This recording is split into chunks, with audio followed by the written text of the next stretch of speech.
Bugun men sizlarga pensionerlar uchun juda muhim bo'lgan masalani tushuntirib beraman. Oktyabr oyida qaysi to'lovlardan to'liq ozod qilinish haqida gap ketmoqda.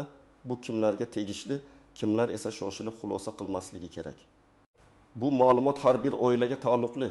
Chunki deyarli har bir xonadonda pensioner ota-ona, bobo-buvi yoki qarindosh bor. Agar bu yangilikni vaqtida bilmasangiz, ortiqcha pul to'lab qo'yishingiz. Keyin esa uni qaytarib olish uchun idora yurishingiz mumkin. Shuning uchun hoziroq kanalga obuna bo'ling, videoga like bosing va oxirigacha diqqat bilan eshiting. Men hammasini oddiy tilda, misollar bilan, qaysi holatda nima qilish kerakligini bosqichma-bosqich tushuntiraman.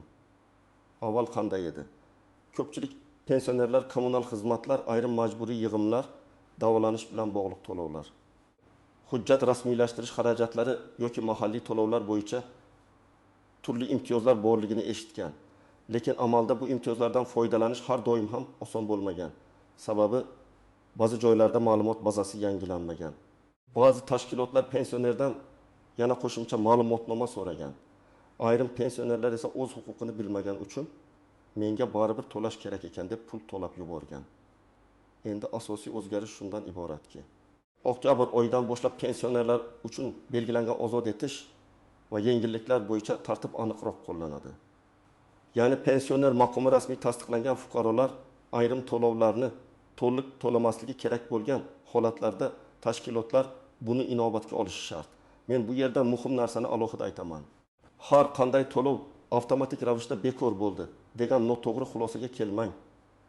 Gap aynan qonun va amaldagi tartib bilan pensionerlar uchun ozod etilgan, imtiyoz berilgan yoki kompensatsiya qilinadigan to'lovlar haqida ketadi. Masalan, pensioner odam o'z nomidagi uyda yashayotgan bo'lsa, ayrim hududlarda chiqindi yig'imi, kommunal xizmatlarning ma'lum qismi kadastr yoki ma'lumotnoma bilan bog'liq ayrim xizmatlar bo'yicha yengilliklar bo'lishi mumkin. Lekin bularning barchasi bir xil emas. Toshkentda bir tartib, viloyatda boshqa ijro mexanizmi, tuman darajasida esa yana alohida amaliyot bo'lishi mumkin. Shuning uchun men sizga umumiy gap emas, aynan tekshirish va talab qilish yo'lini ham tushuntiraman. Birinchi navbatda bu masala yoshga doir pensiya olayotgan fuqarolarga tegishli. Ya'ni erkaklar yoki ayollar belgilangan yoshga yetib pensiya jamg'armasi orqali rasmiy pensiya olayotgan bo'lsa, ular o'z to'lovlarida imtiyoz bor yo'qligini tekshirishi kerak. Ikkinchi guruh nogironlik pensiyasi olayotgan fuqarolar. Ular uchun ko'pincha alohida yengilliklar bo'ladi. Lekin ko'p odamlar yoshga doir pensioner bilan nogironlik pensioneri huquqlari bir xil deb o'ylaydi. Aslida ayrim to'lovlarda farq bo'lishi mumkin. Uchinchidan, boquvchisini yo'qotganlik pensiyasi olayotgan oilalar ham e'tiborli bo'lishi kerak. Chunki ayrim imtiyozlar bevosita pensiya turiga emas, oilaning ijtimoiy holatiga bog'lanadi. Endi oddiy hayotiy misol keltiraman. Deylik, Oltin Takiz yoshli onaxon yolg'iz yashaydi. Pensiyasi 1.200.000 so'm. U har oy elektr energiyasi, gaz, suv chiqindi va uy-joy xizmatlari uchun jami 320.000 so'm atrofida to'laydi. Agar uning hududida pensionerlar uchun chiqindi to'lovi yoki uy-joy xizmatining ma'lum turi bo'yicha ozod etish belgilangan bo'lsa, onaxon bu pulni to'lamasligi yoki to'langan bo'lsa, qayta hisob-kitob qildirish huquqiga ega bo'lishi mumkin. 320.000 so'm kichik puldek tuyulishi mumkin, lekin pensioner uchun bu dori-darmon, oziq-ovqat yoki nevaraga beriladigan yordam puli degani. Shuning uchun men doim aytaman, pensionerning har bir 1000 so'm hisobli. Ikkinchi misol, 72 yoshli otaxon farzandlari bilan bir uyda yashaydi, lekin uy otaxon nomida emas, o'g'lining nomida. Mana shu holatda ko'p odamlar uyda pensioner bor, demak hamma to'lovdan ozod bo'lamiz deb o'ylaydi. Bu noto'g'ri bo'lishi mumkin. Ayrim imtiyozlar pensionerning shaxsiga bog'liq bo'ladi. Ayrimlar esa mulk egasiga, ayrimlari yashash joyida ro'yxatda turgan fuqarolar soniga qarab hisoblanadi. Agar uy o'g'lining nomida bo'lsa, pensionerlik imtiyozi avtomatik ravishda butun xonadonga berilmasligi mumkin. Shu sababli bunday oilalar birinchi navbatda kommunal tashkilotdan hisob raqami kim nomida ekanini, imtiyoz qanday shart bilan qo'llanishini yozma yoki elektron tartibda aniqlash kerak. Uchinchi misol, 55 yoshli ayol pensioner. Lekin u kichik do'konni ijaraga bergan yoki o'zi yakka tartibda tadbirkor sifatida faoliyat yuritadi. Bu yerda ham farq bor. Fuqaro shaxsiy pensioner sifatida berilgan imtiyoz tadbirkorlik faoliyatdan kelib chiqadigan to'lovlarga avtomatik tatbiq etilmasligi mumkin. Masalan, uy-joy uchun yengillik bor bo'lsa, do'kon, ombor yoki ijara obyektiga bunday yengillik berilmasligi ehtimoli katta. Chunki qonunchilikda turar joy bilan tijorat obyekti ko'pincha alohida qaraladi. Shuning uchun men pensionerman. Demak, barcha hisob fakturalar nol bo'lishi kerak degan yondashuv amalda muammo keltiradi. 4-misol, pensioner dori darmon oladi. Ba'zi toifadagi pensionerlar, ayniqsa nogironligi borlar, surunkali kasallikka chalinganlar, yolg'iz keksalar davlat dasturlari doirasida bepul yoki imtiyozli dori olish huquqiga ega bo'lishi mumkin. Lekin dorixonaga borib, men pensionerman deyishning o'zi yetmaydi.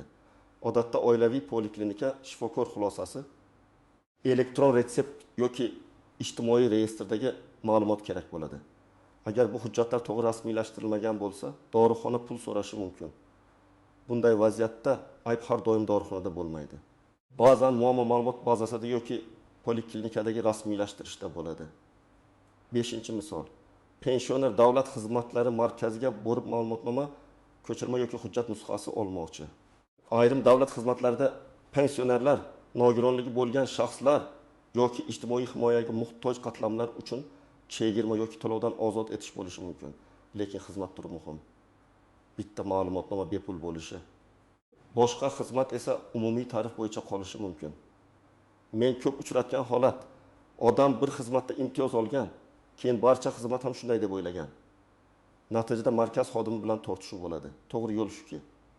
Har bir xizmat bo'yicha to'lov asosini so'rash kerak. Men pensionerman. Ushbu xizmat bo'yicha imtiyoz bormi? Bo'lsa qaysi hujjat asosida qo'llanadi deb aniq savol berish kerak. Kim xavotir olmasligi kerak.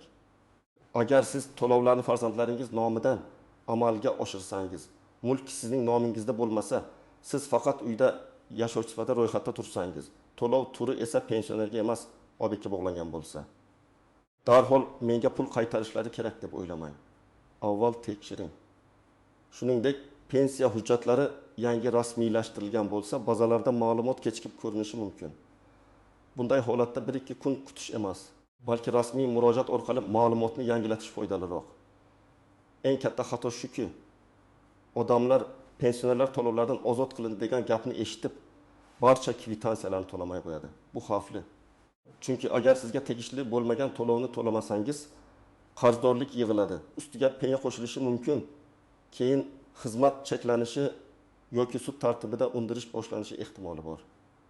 Shuning uchun men ekspert sifatida birinchi tavsiyamni aytaman. Hech qachon og'zaki xabarga tayanib to'lovni to'xtatmang. Avval hisob kitobni tekshiring. Tashkilotdan asos so'rang. Keyin harakat qiling. Ikkinchi nozik jihat. Imtiyoz ko'pincha arz asosida qo'llanadi. Ya'ni siz pensioner bo'lsangiz ham tizim sizni avtomatik topmasligi mumkin. Masalan, kommunal korxona sizning pensiya olishingizni bilmasligi mumkin. Chunki ularning bazasi pensiya jamg'armasi bazasi bilan to'liq integratsiya qilinmagan bo'lishi mumkin. Shunda siz pasport yoki ID karta, pensiya guvohnomasi yoki pensiya olishingizni tasdiqlovchi ma'lumot, yashash joyingiz bo'yicha ro'yxat, hisob raqami yoki abonent raqamini ko'rsatib murojaat qilasiz. Shundan keyin hisob qayta ko'rib chiqiladi. 3-nozik jihat, imtiyoz muddati. Ayrim yengilliklar doimiy, ayrimlar esa ma'lum oy, mavsum yoki qaror amal qiladigan davr uchun bo'ladi. Masalan, oktyabr oyida qo'llanadigan yengillik noyabrda ham avtomatik davom etadi deb kafolatlab bo'lmaydi. Har bir to'lovning o'z tartibi bor. Men sizga shuni maslahat beraman. Oktyabr kvitansiyasini alohida saqlang. Oldingi oylar bilan solishtiring. Qaysi satrda kamayish yoki nol ko'rsatilganini ko'ring. Agar hech qanday o'zgarish bo'lmasa, demak yoki sizga imtiyoz qo'llanmaydi yoki ma'lumot hali kiritilmagan. 4-jihat. Qarzdorlik bilan imtiyozni aralashtirmaslik kerak. Agar pensioner sentyabr oyidan qarzdor bo'lsa, oktyabr oyidagi ozod etish o'tgan qarzni avtomatik o'chirib tashlamasligi mumkin. Masalan, sentyabrda 20 ming so'm qarz bo'lgan, oktyabrda esa ma'lum to'lovdan ozod qilingan. Kvitansiyada baribir 20 ming so'm ko'rinishi mumkin. Chunki bu oldingi davr qarzi. Odamlar ko'pincha nega ozod qilinganimdan keyin ham qarz turibdi deb hayron bo'ladi. Javob oddiy. Ozod etish qaysi davrga qo'llanishini bilish kerak. Agar qarz noto'g'ri hisoblangan bo'lsa, albatta qayta hisob kitob talab qilish mumkin, lekin har qanday eski qarz avtomatik bekor bo'ladi deb o'ylash xato. Beshinchi jihat, bir xonadonda bir nechta pensioner bo'lsa, imtiyoz 2 yoki 3 barobar bo'ladimi? Bu ham to'lov turiga bog'liq. Agar to'lov har bir odam boshiga hisoblanadigan bo'lsa, har bir pensioner bo'yicha alohida yengillik bo'lishi mumkin. Agar to'lov u yoki hisob raqamiga bog'langan bo'lsa, bitta xonadon uchun bitta imtiyoz qo'llanishi mumkin. Masalan, chiqindi yig'imi odam soniga qarab hisoblansa, uyda 2 pensioner yashashi hisob-kitobga ta'sir qilishi mumkin. Lekin gaz yoki elektr energiyasi iste'mol hajmiga bog'langan bo'lsa, u yerda boshqa mexanizm ishlaydi. Shuning uchun har bir satrni alohida ko'rish kerak. 6-jihat vaqtincha ro'yxat va doimiy ro'yxat masalasi. Pensioner qizining uyida yashasa, lekin doimiy ro'yxati boshqa tumanda bo'lsa, qaysi manzilda imtiyoz qo'llanadi? Amaliyotda ko'pincha doimiy ro'yxat, abonent ma'lumotlari va mulk egasi haqidagi ma'lumotlar muhim bo'ladi. Agar pensioner amalda boshqa joyda yashasa, buni tasdiqlash talab qilinishi mumkin. Shuning uchun men shu uyda yashayman degan og'zaki gap yetmasligi mumkin. Rasmiy ro'yxat va hujjatlar mos bo'lsa, masala tezroq hal bo'ladi. 7-jihat. Bank kartasiga tushadigan pensiya bilan to'lov imtiyozlari bir narsa emas. Ba'zi pensionerlar pensiyam kartaga tushadi, demak davlat hammasini ko'rib turibdi deb o'ylaydi. Bank faqat pensiya tushumini ko'rsatadi, lekin kommunal yoki davlat xizmatlari bazasi boshqa bo'lishi mumkin. Agar tizimlar bog'lanmagan bo'lsa, sizning maqomingiz avtomatik ko'rinmaydi. Demak, pensionerlikni tasdiqlash uchun alohida murojaat talab qilinishi mumkin. 8-jihat, firibgarlardan ehtiyot bo'lish kerak. Shunday yangiliklar chiqqanda ayrim nopok odamlar pensionerlarga qo'ng'iroq qilib, imtiyozingizni yo'qib beramiz, karta raqamingizni ayting, SMS kodni ayting deyishi mumkin. Men qat'iy ogohlantiraman, hech kimga SMS kod bermang, bank kartangiz parolini aytmang. Telefon orqali shaxsiy ma'lumotlarni oshkor qilmang. Davlat organlari sizdan SMS kod so'ramaydi. Imtiyoz rasmiy idora, davlat xizmatlari markazi, kommunal tashkilot yoki MyPoyTukov uz kabi rasmiy kanallar orqali rasmiylashtiriladi. Endi aniq nima qilish kerakligini aytaman. Birinchi qadam, oktyabr oyidagi barcha kvitansiyalarni yig'ing. Elektr, gaz, suv, issiqlik, chiqindi, uy-joy shirkat yoki boshqaruv kompaniyasi to'lovi. Telefon yoki boshqa mahalliy xizmatlar bo'lsa, hammasini alohida qo'ying. Agar elektron ilovadan to'layotgan bo'lsangiz, skrinshot qiling yoki chekni saqlang. Men har doim pensionerlarga bitta papka tutishni maslahat beraman. Ichida pasport nusxasi, pensiya guvohnomasi, kommunal hisob raqamlari va oxirgi kvitansiyalar tursin. Ikkinchi qadam, sentyabr va oktyabr kvitansiyalarni solishtiring. Qaysi satr kamaygan, qaysi satr o'zgarmagan, qaysi satrda qarz ko'rsatilganini ko'ring. Masalan, sentyabrda chiqindi uchun 30 ming so'm chiqqan, oktyabrda ham 30 ming so'm chiqsa, sizning hududingizda imtiyoz yo'q bo'lishi yoki hali qo'llanmagan bo'lishi mumkin. Agar oktyabrda 0 chiqsa, demak yengillik qo'llangan. Agar tushunarsiz summa chiqsa, darhol telefon orqali emas, yozma murojaat bilan aniqlashtirgan ma'qul. 3-qadam, abonent bo'limiga murojaat qiling. Kommunal xizmat bo'yicha elektr tarmog'i, gaz ta'minoti, suv ta'minoti yoki chiqindi xizmatining mijozlar bo'limiga boring yoki rasmiy kol markaz orqali ariza qoldiring. Arizada shunday mazmunda yozing: Men pensionerman. Oktyabr oyidan pensionerlar uchun belgilangan imtiyoz va to'lovdan ozod etish tartibini mening abonent hisob raqamimga qo'llashni hamda hisob-kitobni qayta ko'rib chiqishni so'rayman. Keyin ID karta yoki pasport ma'lumotlari. Pensiya hujjati, abonent raqami va manzilni yozasiz. 4-qadam, davlat xizmatlari markazi yoki MyTokov uz orqali tekshiring. Agar siz mustaqil ravishda internetdan foydalana olsangiz, MyTokov uz portaliga kirib, o'zingiz haqingizdagi ijtimoiy ma'lumotlar, pensiya holati va mavjud xizmatlarni ko'rishingiz mumkin. Agar internetdan foydalanish qiyin bo'lsa, farzandingiz yoki ishonchli qarindoshingiz yordam bersin. Lekin yana bir bor aytaman. SMS kod va parolni begona odamga bermang. Davlat xizmatlari markaziga borganda esa navbatdagi xodimdan aynan qaysi xizmat uchun pensioner imtiyozi borligini so'rang. 5-qadam, poliklinikadagi imtiyozlarni tekshiring.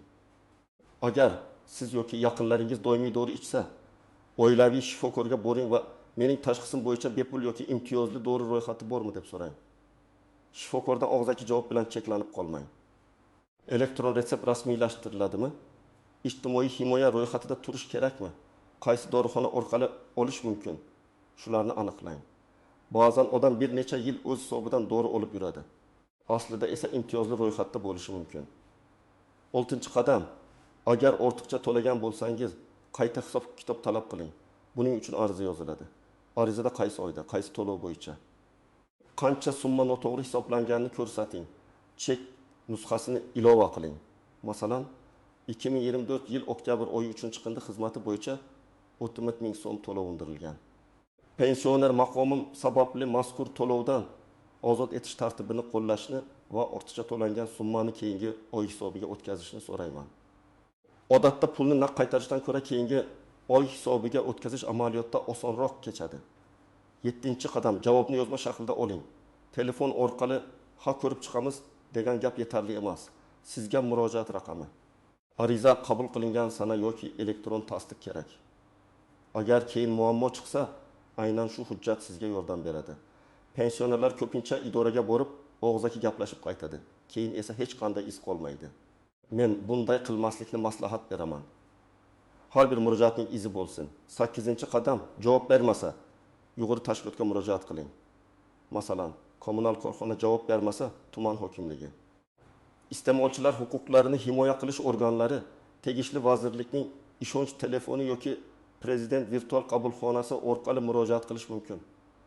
Murojaatda hissiyotga berilmasdan aniq fakt yozing. Kim murojaat qildi? Qachon murojaat qildi? Qaysi abonent raqami? Qancha summa? Qaysi hujjat asosida imtiyoz so'ralmoqda? Qaysi tashkilot javob bermadi? Aniq yozilgan murojaat tezroq ko'rib chiqiladi. 9-qadam. Qarindoshlar pensionerlarni yolg'iz qoldirmasin. Ko'p ota-onalarimiz huquqini bilmaydi yoki idoraga borishdan tortinadi. Farzandlar esa mayli men to'lab qo'yaman deb masalani yopadi. Lekin bu to'g'ri emas. Agar qonuniy imtiyoz bo'lsa, undan foydalanish kerak. Bu tilanchilik emas, bu davlat tomonidan belgilangan huquq. Pensionerning puli o'zida qolsa, u sog'lig'i, oziq-ovqati va kundalik ehtiyojiga ishlatadi. Bu oilaning umumiy farovonligiga ham ta'sir qiladi. 10-qadam. Ijtimoiy himoya ro'yxatlarini tekshiring. Ayrim imtiyozlar faqat pensioner maqomi bilan emas, yolg'iz keksa kam ta'minlangan oila, nogironligi bo'lgan shaxs, ijtimoiy himoyaga muhtoj kabi maqomlar bilan bog'lanadi. Agar pensioner yolg'iz yashasa, qarovchisi bo'lmasa, pensiyasi juda kam bo'lsa, mahalla va ijtimoiy xodim orqali qo'shimcha yordam olish imkoniyati bo'lishi mumkin. Bu yordam kommunal kompensatsiya, oziq-ovqat, dori-darmon, parvarish xizmati yoki moddiy yordam shaklida bo'lishi mumkin. Men yana bir muhim maslahat beraman. Hujjatlardagi ism, familiya, tug'ilgan sana, pasport seriyasi va manzil bir xil yozilganini tekshiring. Ba'zan bitta harf xatosi sababli tizim pensionerni topmaydi. Masalan, pasportda Abdullayeva yozilgan, boshqa bazada Abdullayeva bo'lib ketgan yoki eski pasport raqami bazada qolgan. Shunda imtiyoz chiqmaydi. Bunday holatda davlat xizmatlari markazi yoki tegishli idora orqali ma'lumotni yangilash kerak bo'ladi. Yana bir masala, agar pensioner yaqinda vafot etgan bo'lsa, uning nomidagi imtiyozlardan foydalanishda ehtiyot bo'lish kerak. Mulk merosga o'tmagan, hisob raqamlari o'zgarmagan bo'lsa, keyinchalik qarzdorlik yoki noto'g'ri hisob kitob yuzaga kelishi mumkin. Bu mavzu nozik, lekin amaliy hayotda ko'p uchraydi. Merosxo'rlar kommunal hisoblarni o'z vaqtida yangilashi, abonent ma'lumotlarini to'g'rilashi kerak. Aks holda eski ma'lumotlar bo'yicha kelgan imtiyoz keyinchalik bekor qilinib, qayta hisob qilinishi ehtimoli bor. Demak, oktyabr oyida pensionerlar uchun to'lovlardan ozod etish va imtiyozlar masalasida eng muhim qoida shuki, huquqingizni biling, lekin har bir to'lov bo'yicha alohida tekshiring. Hamma narsa avtomatik bekor bo'ldi deb o'ylamang. Kvitansiyalarni solishtiring, abonent bo'limiga murojaat qiling, pensiya hujjatlaringizni tayyorlang. Ortiqcha to'lov bo'lsa, qayta hisob kitob talab qiling. Eng muhimi, og'zaki gapga emas, rasmiy javobga tayaning. Men sizlardan so'rayman. Oilangizda pensionerlar bormi? Oktyabr oyidagi to'lovlarda o'zgarish sezdingizmi? Qaysi to'lov kamaydi yoki umuman o'zgarmadi? Izohlarda yozib qoldiring, boshqalar ham sizning tajribangizdan foydalansin. Videoga like bosing, kanalga obuna bo'ling va bu ma'lumotni ota-onangiz, bobo-buyingiz yoki pensioner tanishlaringizga yuboring. Chunki bugun vaqtida tekshirilgan bitta kvitansiya ertaga ortiqcha xarajat va asabiylashishning oldini oladi.